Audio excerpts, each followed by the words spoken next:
Hello বন্ধুরা, আজকের ফোনটি হলো ইনফিনিক্স এক্স এস। এই ফোনটি যা যা সুযোগ সুবিধা এবং কি কি অসুবিধা রয়েছে তা এই ভিডিওটিতে সম্পূর্ণ আলোচনা করা হয়েছে। ভিডিওটি না টেনে সম্পূর্ণ দেখতে থাকুন। এই ফোনটি হাতে নিয়ে ব্যবহার করার জন্য অত্যন্ত কমফোর্টেবলের একটি ফোন। যেহেতু আইফোন সেহেতু ক্যামেরার দিক দিয়ে অত্যন্ত ভালো একটি ক্যামেরা দিয়েছে ইনফিনিক্স এক্স এস এই ফোনটি। ব্যাটারি ব্যাকআপে মোটামুটি ভালো রয়েছে, কিন্তু ক্যামেরা বিবেচনায় সবচেয়ে ভালো একটি ফোন। আরও অনেক সুযোগ সুবিধা রয়েছে এই ফোনটি হাতে নিয়ে ব্যবহার করার জন্য। একটি ভালো কমফোর্টেবল একটি ফোন এটি ইনফিনিক্স এক্স এস, ছোটোখাটোর ভিতরে সবচেয়ে ভালো একটি ফোন। আরও অনেক সুযোগ সুবিধা রয়েছে, তাহলে আর সময় নষ্ট না করে ভিডিওটি চালু করতে যাচ্ছি। প্রথমেই দেখা যাক ইনফিনিক্স এক্স এস এর একটি পিকচার।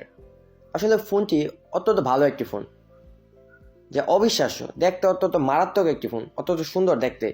এই ফোনটি ডিসপ্লে হিসাবে আপনারা পেয়ে যাবেন 5.8 ইঞ্চি একটি ডিসপ্লে, যা আপনারা হাতে নিয়ে ব্যবহার করার জন্য, সব জায়গায় ব্যবহার করার জন্য একদম ইজিভাবে আপনারা ব্যবহার করতে পারবেন।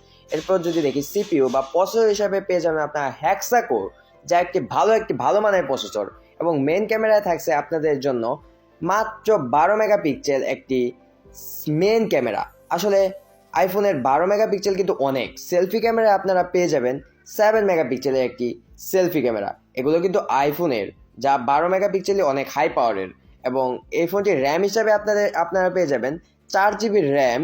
এবং এই ফোনটির আপনারা রোম হিসাবে যদি দেখতে পারেন, তাহলে রোম হিসাবে আপনারা হাই ভোল্টেজের একটি রোম পেয়ে যাবেন, যা হলো 64 GB একটি রোম।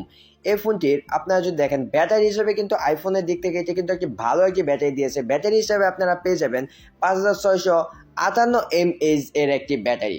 এবং চার্জিং হিসাবে আপনারা পেয়ে যাবেন একটি 15 ওয়াটের ফাস্ট চার্জার, যা দিয়ে আপনারা 1 ঘন্টার মধ্যে পুরো ফোনটি চার্জ নিতে পারবেন। এবং এই ফোনটির প্রাইস হলো মাত্র 1 লক্ষ টাকার ভিতরে আপনারা এই ফোনটি পেয়ে যেতে পারেন।